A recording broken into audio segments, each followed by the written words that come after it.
Flounder is a marine fish with high economic value.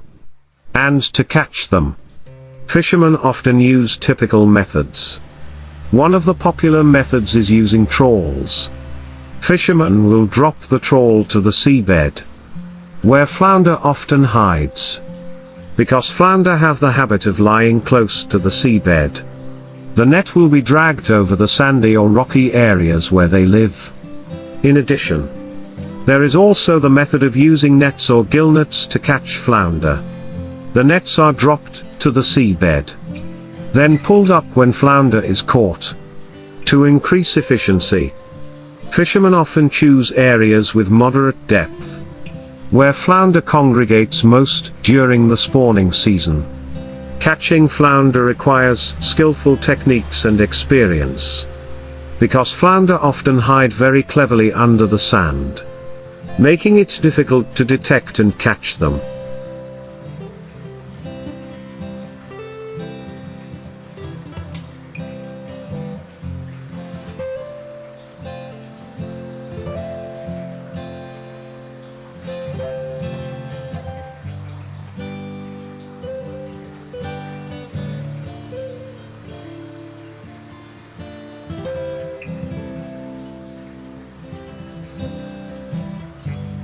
In addition to methods such as trawls and nets, fishermen also use specialized fishing boats and equipment such as sonar to detect flounder on the seabed.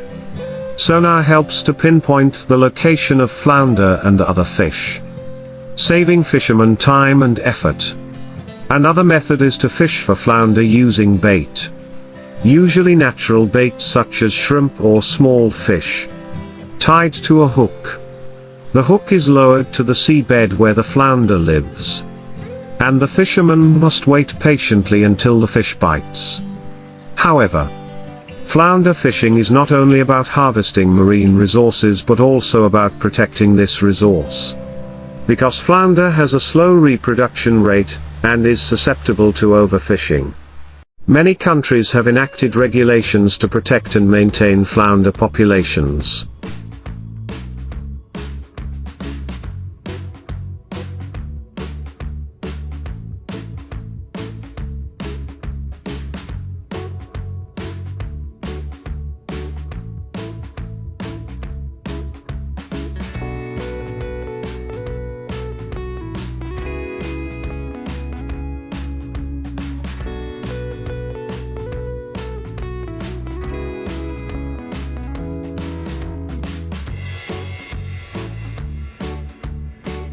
Such as limits on the size of fish allowed to be caught, fishing seasons, or no fishing areas.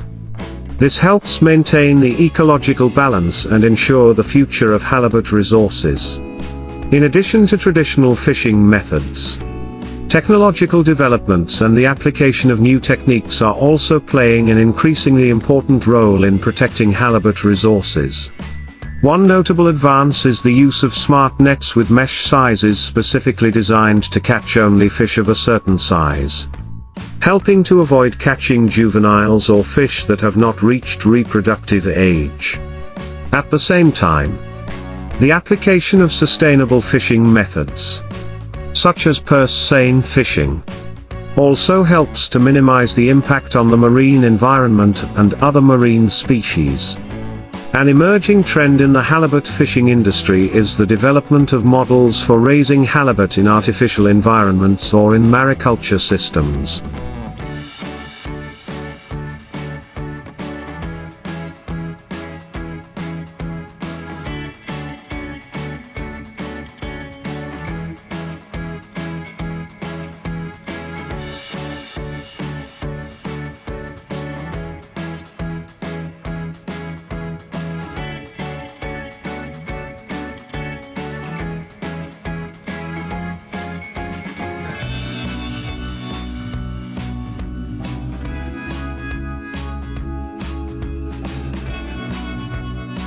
This is a viable alternative to harvesting from the wild, helping to reduce overfishing pressure and at the same time maintain a stable supply for the market.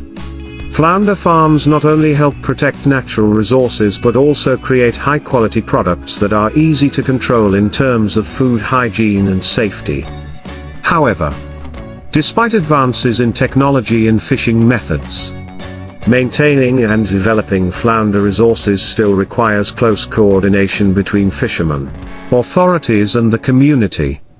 Propagating and educating about the awareness of protecting marine resources, as well as encouraging fishermen to properly implement regulations and policies on ecological protection, are very important to protect this fish species in the long term, avoiding the risk of extinction.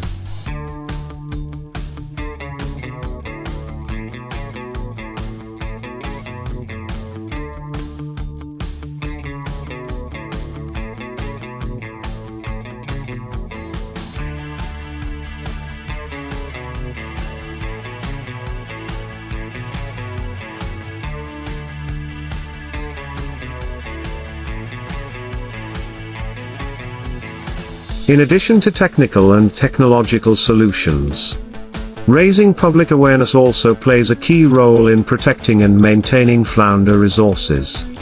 Environmental protection organizations and authorities regularly organize propaganda campaigns on the importance of conserving marine resources, while encouraging fishermen to participate in sustainable fishing models.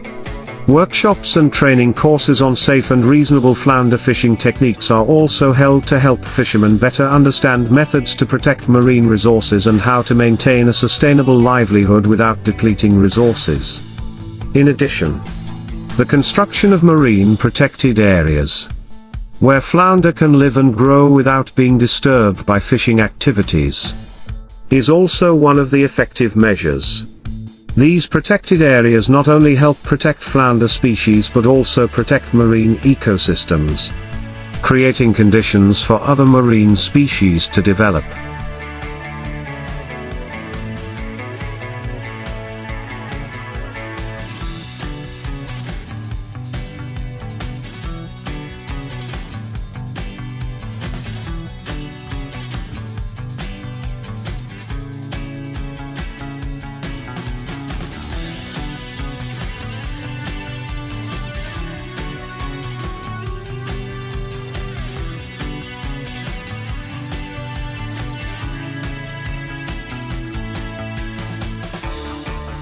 These areas will be the breeding and breeding grounds for many fish species, helping to restore the population of flounder and other fish species.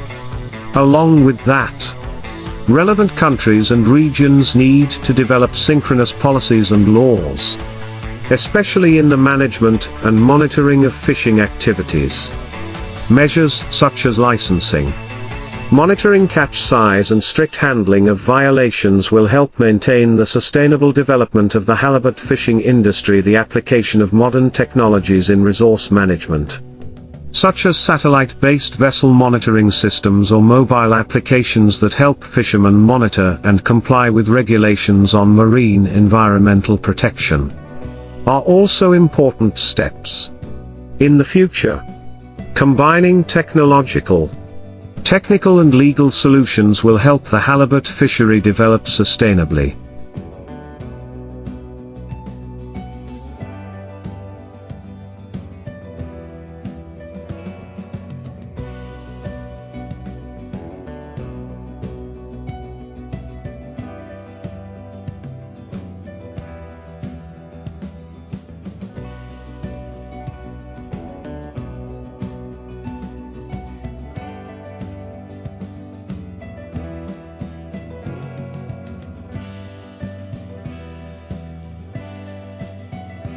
Not only meeting domestic consumption needs but also preserving this valuable resource for future generations. To achieve sustainability in the halibut fishery, cooperation between stakeholders is very important. Fishermen, authorities, scientists and environmental organizations need to work together to share information, study fishing trends, and make timely interventions when necessary. A good example is the collaboration between fishermen and researchers in monitoring the flounder population. which provides scientific data to support effective management policies, such as deciding on fishing seasons, limiting the amount of fish that can be caught, and establishing no-take zones during the spawning season. In addition, the development of community-based management models, co-management, can also be a viable solution.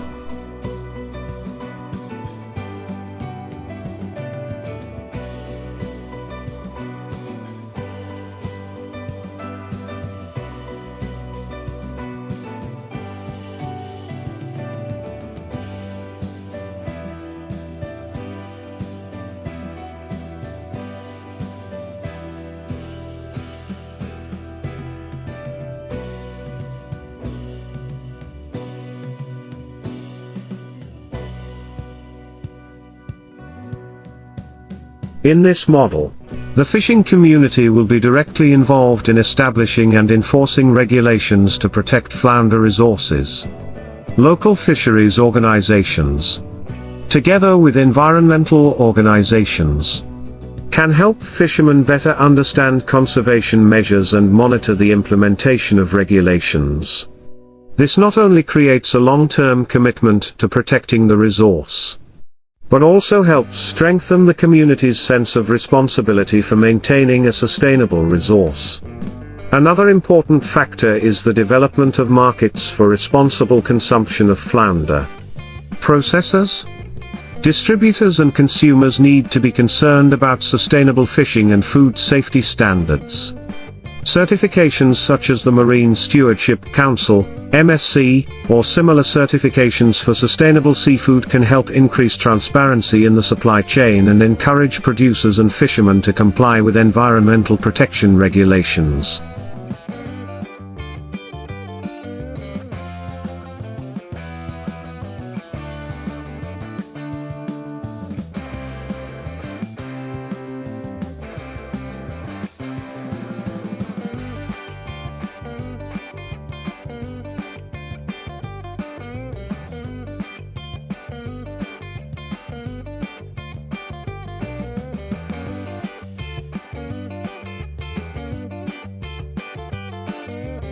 This not only benefits consumers but also creates incentives for fishermen to adopt responsible fishing methods.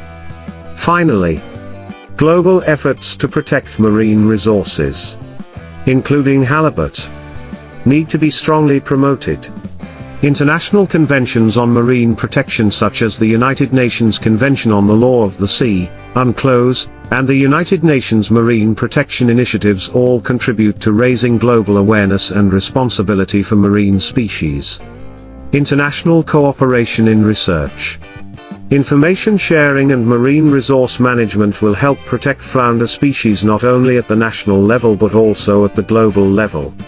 Thus, to maintain and develop flounder resources sustainably.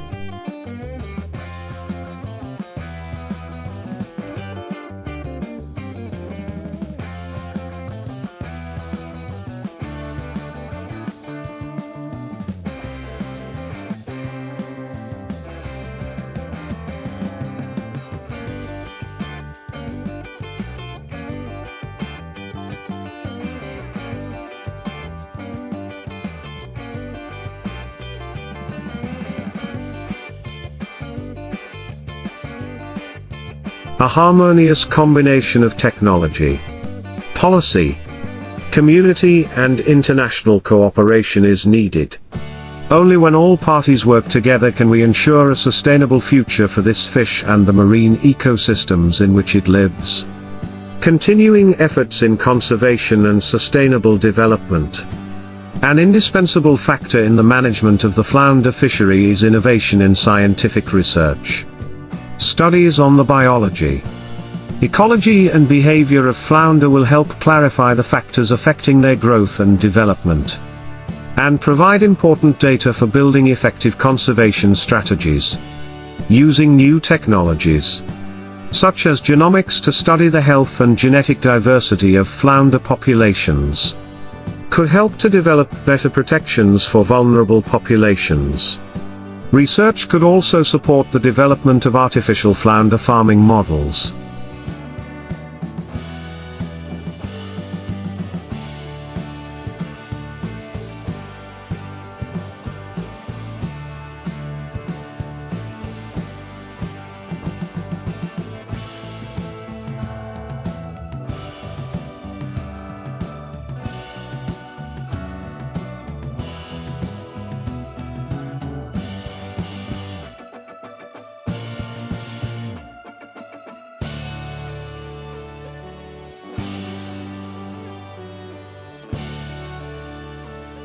which could help to reduce pressure on wild populations.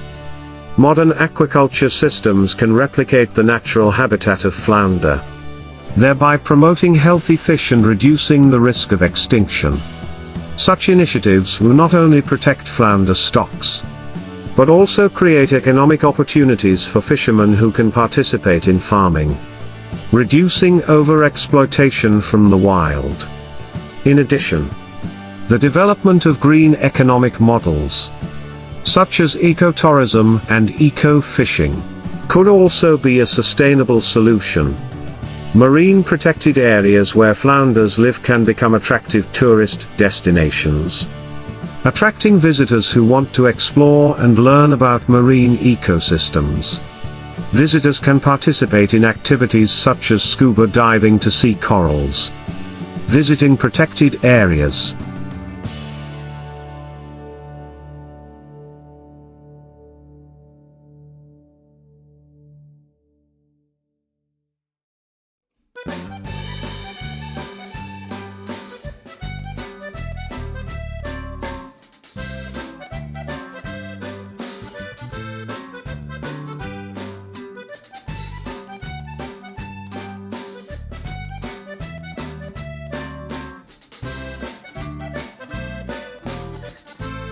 Thereby creating a source of income for local communities without causing negative impacts on the environment. The eco-fishing model also encourages responsible fishing, helping to protect halibut populations while ensuring that Sea, Food and Agriculture Organization of the United Nations, and IUCN, International Union for Conservation of Nature, can play an important role in promoting these initiatives. In fact, protecting and maintaining halibut stocks is not just a matter for fishermen or resource managers, but a responsibility of society as a whole. Every consumer can contribute to the protection of marine resources by choosing sustainably sourced seafood products, supporting environmental certifications and demanding transparency in the supply chain. As public awareness and action are increasingly enhanced, we will create a society that is responsible for natural resources,